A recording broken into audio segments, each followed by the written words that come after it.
Apakah Islam itu antikristus? Mungkinkah si antikristus adalah orang Muslim?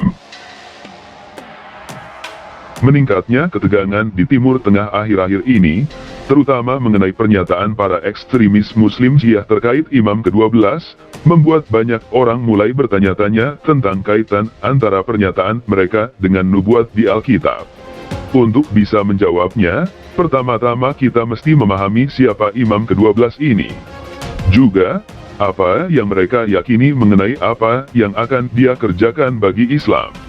Kedua, kita harus memahami pengharapan kaum Syiah terkait bagaimana peristiwa itu akan berlangsung. Ketiga, kita mesti melihat apa yang Alkitab nyatakan tentang ini. Menurut kaum Syiah, ada 12 imam, atau pemimpin spiritual yang dipilih oleh Allah. Dimulai dari Imam Ali, sepupu langsung Muhammad, yang menyatakan dirinya sebagai penerus kepemimpinan Islam sesaat setelah Muhammad meninggal. Sekitar tahun 868, Imam ke-12, Abu Al-Qasim Muhammad, atau Muhammad Al-Mahdi, terlahir sebagai anaknya Imam ke-11. Karena ayahnya sedang dianiaya dengan hebat, Mahdi harus bersembunyi di satu tempat. Sekitar umur 6 tahun, dia sempat keluar sesaat dari persembunyiannya ketika ayahnya dibunuh, tapi kemudian kembali bersembunyi. Pengikutnya percaya kalau dia bersembunyi dari gua ke gua sejak saat itu.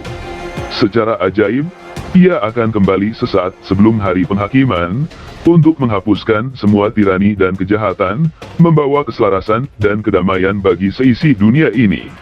Menurut Muslim Syiah, Mahdi adalah juru selamat bagi dunia ini. Menurut seorang penulis, Mahdi dianggap sebagai figur yang sempurna, gabungan dari kewibawaan Musa, kasih Yesus, dan kesabaran Ayub, yang menyatu sempurna dalam dirinya. Prediksi tentang kedatangan Imam ke-12 ini memiliki kemiripan dengan nubuat Alkitab terkait akhir zaman.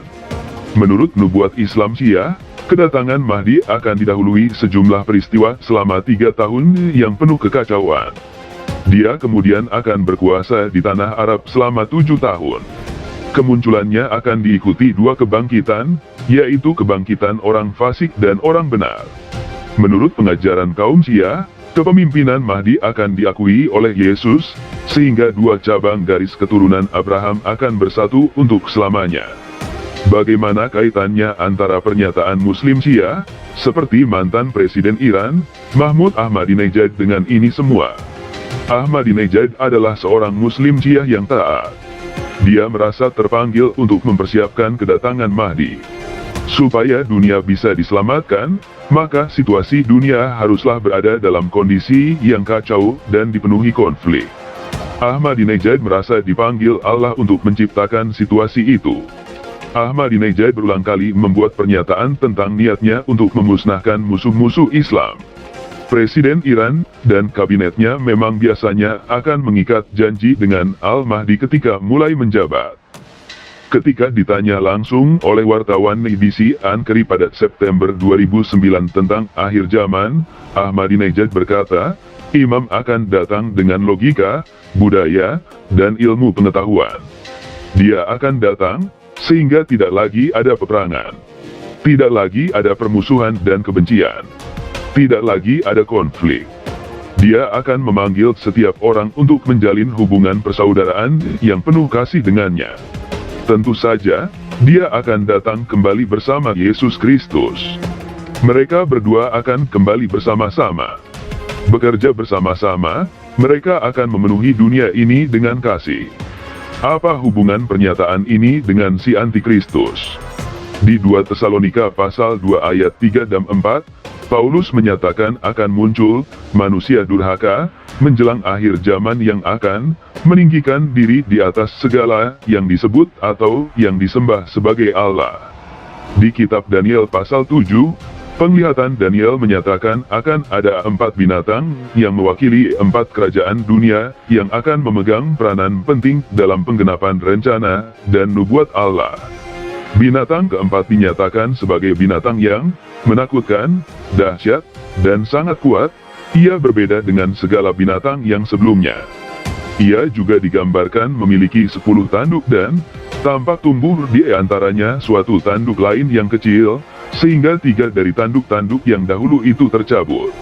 Tanduk lain yang kecil, itu menjadi ciri yang identik dengan si Antikristus.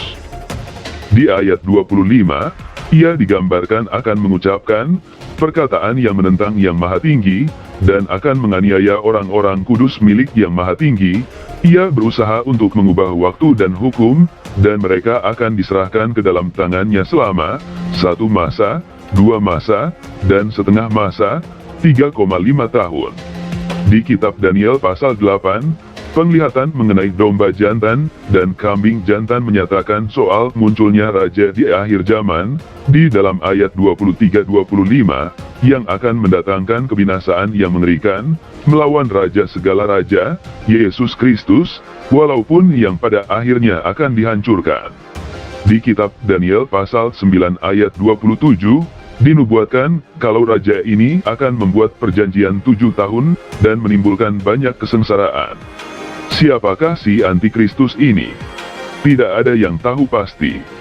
Banyak teori sudah dicetuskan, termasuk kemungkinan kalau si Antikristus ini adalah orang Arab.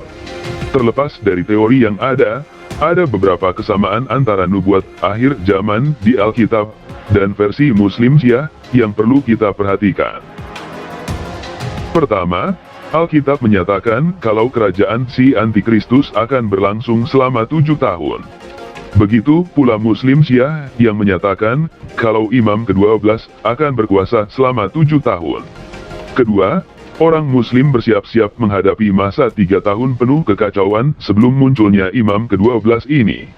Sementara, Alkitab juga menyatakan akan tibanya masa siksaan, tribulasi, selama 3,5 tahun, sebelum si Antikristus menyatakan dirinya dengan berdiri di tempat kudusnya orang Yahudi. Ketiga, si Antikristus digambarkan sebagai sosok penyesat yang menyatakan diri sebagai pembawa perdamaian, tapi justru menjadi pihak yang menciptakan perang di mana-mana. Sementara itu, Imam ke-12 ini dipahami Muslim Syiah akan membawa perdamaian dengan cara memerangi dunia ini sehingga semua orang takluk di bawah kekuasaannya. Akankah si Antikristus itu seorang Muslim? Hanya Allah yang tahu. Apakah ada hubungan antara eskatologi kekristenan dan Islam? Jelas sepertinya ada, walaupun mereka menggambarkan pertempuran besar di akhir zaman itu seolah-olah dari pihak yang kalah, yang pada akhirnya menggambarkannya dari sudut pandang pihak yang menang. Sampai semuanya itu tergenapi, kita hanya bisa berpegang pada 1 Yohanes pasal 4 ayat 1 hingga 4, yang berkata, "Saudara-saudaraku yang kekasih, janganlah percaya akan setiap roh, tetapi ujilah roh-roh itu, apakah mereka berasal dari Allah, sebab banyak nabi-nabi palsu yang telah muncul dan pergi ke seluruh dunia. Demikianlah kita mengenal roh Allah, setiap roh yang mengaku bahwa Yesus Kristus telah datang sebagai manusia, berasal dari Allah. Dan setiap roh yang tidak mengaku Yesus, tidak berasal dari Allah. Roh itu adalah roh Antikristus, dan tentang dia telah kamu dengar, bahwa ia akan datang, dan sekarang ini ia sudah ada di dalam dunia.